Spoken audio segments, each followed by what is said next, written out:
Alright, so in classical mechanics there is a very interesting problem of coupled oscillators. Now oscillators क्या है वो तो आपको मालूम होगा, right? Systems that have some sort of a to and fro, back and forth oscillatory motion, and mathematically speaking whose displacements have a sinusoidal variation with time. Now oscillators are very common. They follow all the properties of harmonic oscillators and their motion is well studied and well understood. लेकिन अगर हम multiple oscillators को एक साथ जोड़ दें, if we combine multiple harmonic oscillators together either linearly or in a circular fashion, then what is the resultant motion? So for example, if I combine multiple spring mass systems one after another in a vertical manner, or if I combine multiple spring mass systems in a circular fashion, or if I combine a simple pendulum to another simple pendulum to create a double pendulum, and another simple pendulum to create a triple pendulum, and on. So these systems are very interesting, not because their motion has some sort of a very sort of aesthetic look to it, because अगर आप उनके motion को देखेंगे, if you look at the motion of coupled oscillators, it seems very random, seems very bizarre. It doesn't really seem very periodical. But if you look at the mathematics, if you solve the equations of motion, it turns out that they have hidden frequencies within them. Their motion hides within them certain kind of hidden frequencies, जिनको हम बोलते हैं normal frequencies. So therefore, if you are studying classical mechanics, one very important topic in coupled oscillators is the topic of normal frequencies. So whether you take a coupled vertical spring mass system having multiple springs and multiple masses, whether you take this example that I have today, which is a circular kind of a 3 mass, 3 spring system, these have hidden frequencies or normal frequencies within them, and the overall motion of a coupled oscillator is a linear combination of these hidden frequencies. So these hidden or normal frequencies are very important because the general motion of a coupled oscillator is a linear combination of these normal frequencies. So if we can find out the normal frequencies, then we can automatically find out the general solution for these kinds of systems. So therefore, finding out the normal frequencies becomes very important, and there is a very standard mathematical technique of figuring out the normal frequencies of any kind of a coupled oscillator. अगर आपके पास एक coupled oscillator है, तो all you have to do is you have to figure out the kinetic energy expression, the potential energy expression, then construct the matrices corresponding to kinetic and potential energy, and substitute them into the determinant equation. Solve it, you will get the normal frequencies, and using those normal frequencies, you can construct a very generalized solution for the equation of motion of this particular system. So therefore the concept of normal frequencies becomes very important. और उसी चीज को demonstrate करने के लिए I have a very sort of a unique example today. This is like a circular coupled oscillator. There are 3 masses we have here. There are 3 masses, right? And these masses are attached to their neighboring masses via springs. And these springs have spring constants. Let's suppose we'll keep it equal, okay? Just to keep the problem simple. So the question goes as follows. 3 point masses M move on a circle of radius R. Each point mass is coupled to its neighboring points by a spring with a spring constant K. Find the normal frequencies of the system. तो इसके normal frequencies को हम कैसे find out कर सकते हैं? So this is what we call as a coupled circular coupled oscillator R. Okay, तो इसको figure out करने के लिए first of all we need to know what is the degree of freedom of this system. Since we have 3 masses which are constrained to move along a circle basically. Since we have 3 masses which are constrained to move in a circle, the degree of freedom essentially comes out to be 3. Now the question is, what are the generalized coordinates? Now because the motion is circular, therefore it's not necessary for us to actually look at it in terms of x, y, z. It's better to look at it in terms of either angular displacement or arc length. So for example, if you look at this motion of, let's suppose, the first one of the masses. So let me draw a line like this. This is one of the masses. And if you look at its motion, then this motion will be associated with some kind of a displacement along the arc of the circle. So let me call that as S1. Okay. And if you look at the motion of this point mass, then that is associated with displacement along the arc of a circle, I call it S2. And again, for the third mass, the displacement of the point mass is associated with the along the arc of the circle S2. Now S1, S2, S3, these are the arc length, but we can also associate them with angular displacement with respect to the center of the system. So for example, with respect to the center of the system, I can say that, let's suppose if there is a displacement for the first mass, that displacement is theta 1. If there is a displacement for the second mass, that displacement is theta 2. If there is a displacement for the third mass, that displacement is theta 3. So essentially we need to write the kinetic and the potential energy expressions in terms of these coordinates and their respective velocities. So the generalized coordinates, now I am giving you the option. You can either choose S1, S2, S3, or you can choose in terms of the angular displacement. So S1 is equal to R theta 1, R theta 2, R theta 3. I'm going to choose this. You can, if you want, make these calculations with respect to the arc length also. And therefore the generalized velocities ends up becoming time derivatives of these. So S1 dot, S2 dot, S3 dot. So therefore it becomes R theta 1 dot, because R is a constant, R theta 2 dot and R theta 3 dot. Now all I have to do is figure out the kinetic and the potential energy expressions. So if I look at the kinetic energy expression, what is the kinetic energy expression?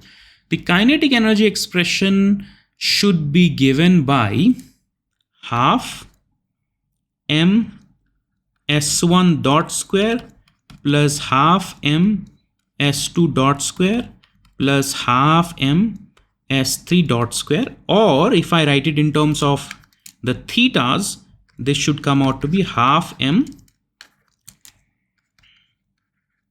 r square theta 1 dot square plus half m r square theta 2 dot square plus half m r square theta 3 dot square. So this comes out to be the kinetic energy expression.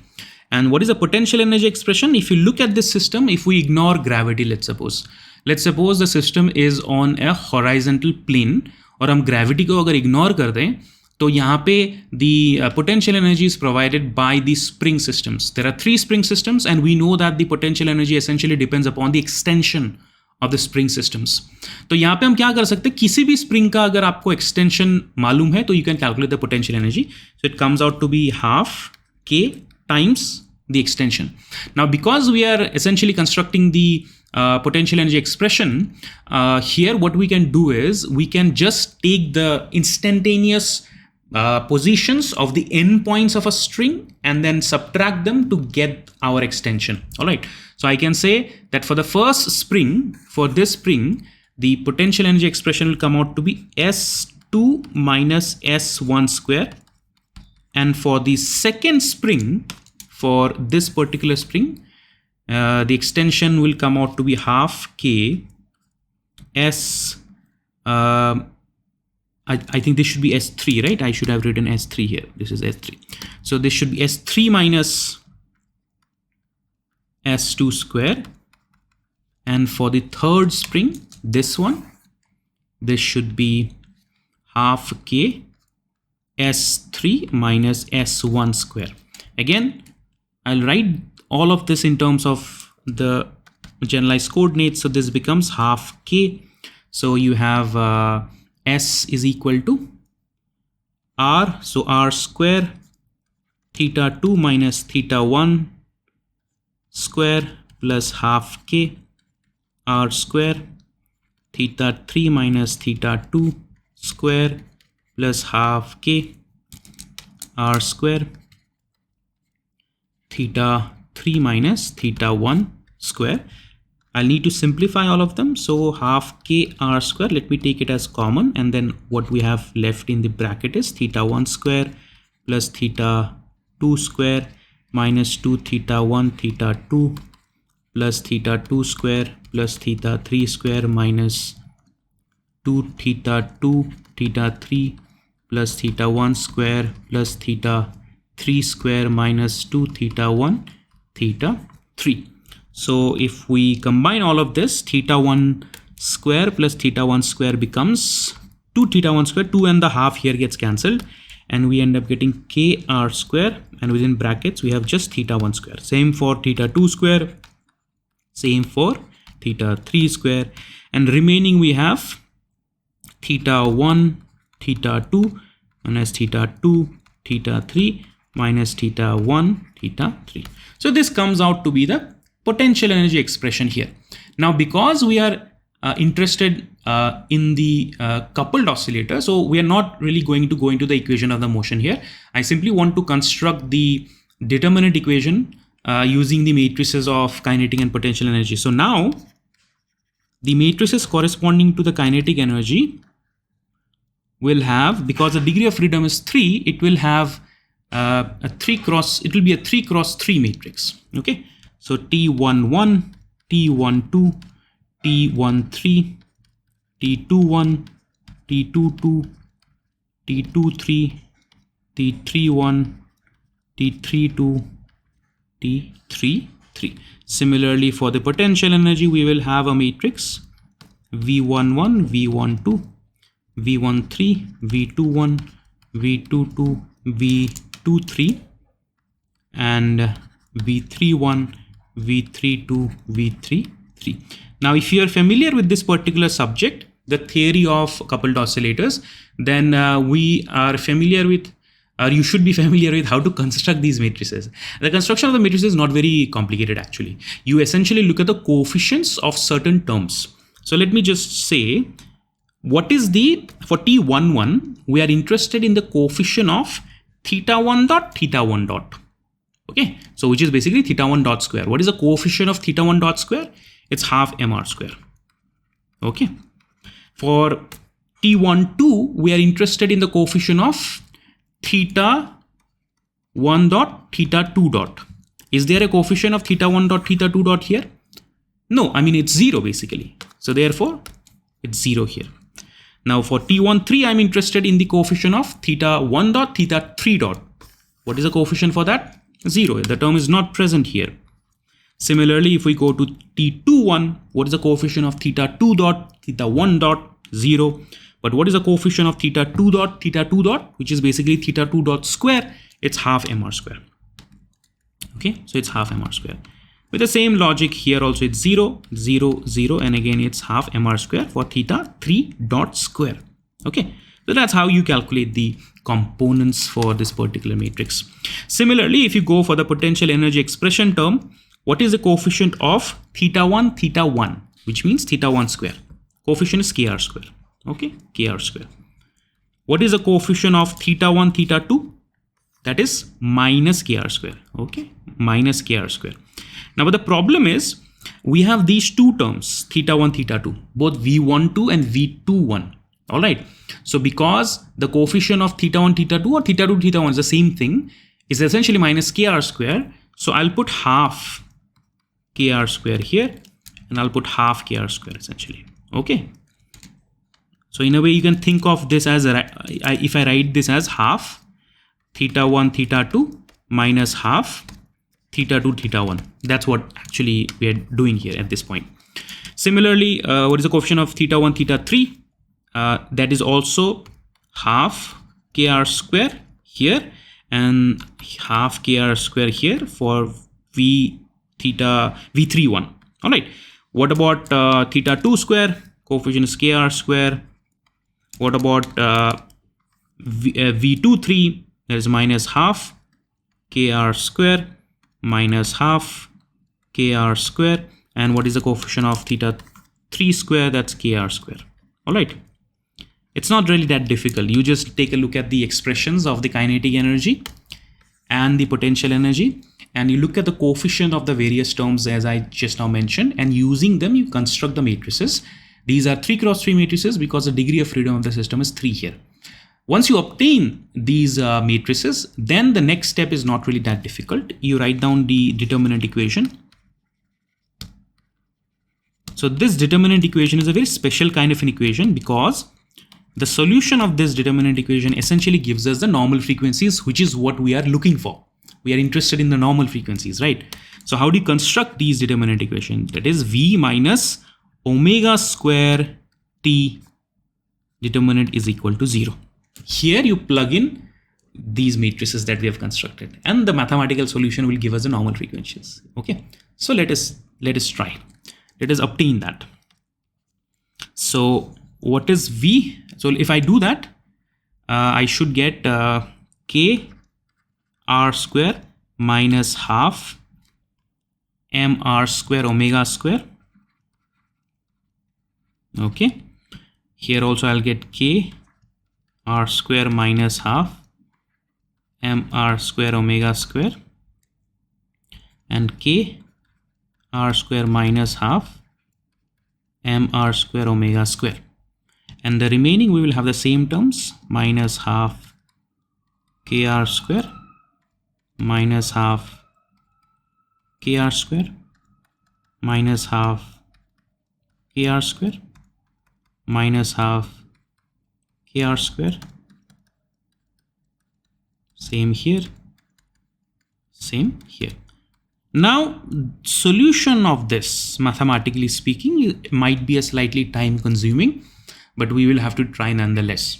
So to simplify, we can take a couple of terms common. So let us take half r square common. So if I take half r square common, this is going to become 2k minus, this is going to become m omega square, and this is going to become minus k, and this is going to become minus k,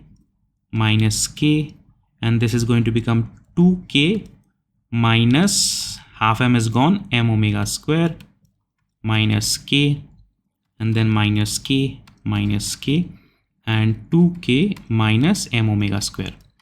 Now again, we are going to have a large number of terms, so we can kind of simplify it, I think, a little bit if we want, by doing some sort of a transformation between the columns and the rows. So what I'm going to do here is I am going to replace the second column with C2 minus C3. Okay, if we do that, let's see what we get. If I replace the second column with C2 minus C3, so the remaining will be 2k minus m omega square minus k minus k minus k minus k, 2k minus m omega square. So C2 is replaced by C2 minus C3. So minus k plus k will be 0. 2k minus m omega square plus k will be 3k minus m omega square, and minus k minus 2k will be minus 3k plus m omega square. Okay, all right, now let's do another transformation. So I'm going to do here, I'm going to replace R2 with R2 plus R3. So this is R2, I'll replace it with R2 and R3. So why am I doing this? I am just doing this so as to simplify it a little bit, so that my final calculations of all the multiplication of the terms becomes a little easier and my job becomes slightly easier, that's all. So 2k minus m omega square, 0 minus k, and here we have minus k minus 3k plus m omega square, 2k minus m omega square, and R2 plus R3 is 0. 3k minus m omega square plus this becomes 0, and here we have k minus m omega square. All right, okay. Now I think we are in a little bit more comfortable position to solve this expression. Okay, so if I take 2k minus m omega square, then I have these two terms. So this becomes very simple. This is k minus m omega square and then minus this term. So this becomes 3k minus m omega square. Very simple. All right. This term is automatically 0. I don't have to worry about it. This term here minus k, and these terms are also 0. See how everything becomes simple? So essentially, no, I think I just made a, no, I think I made a small mistake here in this particular term. Minus k plus minus k should come out to be minus 2k. All right. So if you look at this particular term, minus k, this comes out to be, one is a 0, the other is minus k, and then we have minus 2k, and then you have minus 3k plus m omega square is equal to 0. Okay. Now I think we should be able to solve and obtain the normal frequencies here. How can we do that? We can do that by taking something common here. So let us take this particular expression as common. Okay. So if I take 3k minus m omega square as common, then automatically it becomes 2k minus m omega square, k minus m omega square minus 2k square is equal to 0. So from here we can get a couple of things. So first of all, 3k minus m omega square is equal to 0, which says that m omega square is equal to 3k, which means omega is equal to 3k upon m. Okay, this is one answer. And then remaining we have 2k minus m omega square, k minus m omega square minus 2k square is equal to 0. So let's simplify all the terms here and see what we get. So 2k square minus 2k m omega square minus k m omega square plus m omega square square minus 2k square is equal to 0. So this gets cancelled, and what is remaining here, whatever is remaining can be simplified. So if I take m omega square as common again, so this becomes minus 3k m omega square. So I am left with 3k. So m omega square 1 minus 3k, okay, is equal to 0. So from here we get 1 is, of course, omega is equal to 0. And we have omega is equal to 0 from one expression, and from the other expression we have omega is equal to 3k upon m root over. So essentially the normal frequency is either 3k root over 3k upon m, or it's omega is equal to 0. Okay, so we have essentially 3 normal frequencies, 2 of which are equal in magnitude and 1 is 0. Now what does this mean? It essentially means that omega is equal to 0 corresponds to if everything is moving in a particular direction, you know, in which there is no oscillation that is happening. If all the masses are moving in one particular direction and there is no kind of an oscillation that is happening, that would correspond to omega is equal to 0. And what would the other omega represent? If I draw this diagram, let's suppose, if I draw this particular diagram, okay, where we have these masses, right? We have these masses here, mass here, mass here, and okay.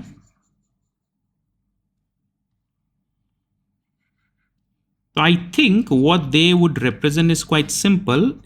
Imagine that if I create some kind of an initial condition so that this is at rest, and then both these two masses are oscillating in such a manner that they compress equally.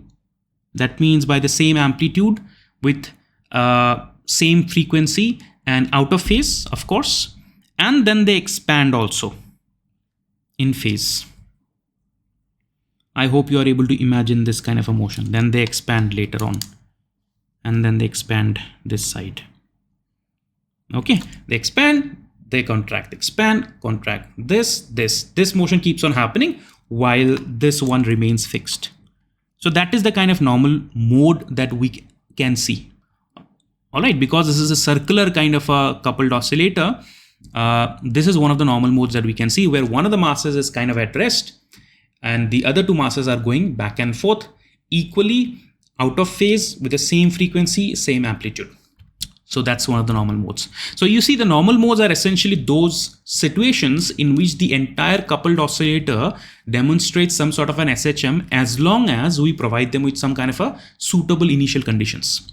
But if we look at the general motion, the general motion could be anything. The general motion could be one mass going this side, another mass going this side, the other mass going this side. You know, if you look at the general motion is going to be quite complicated.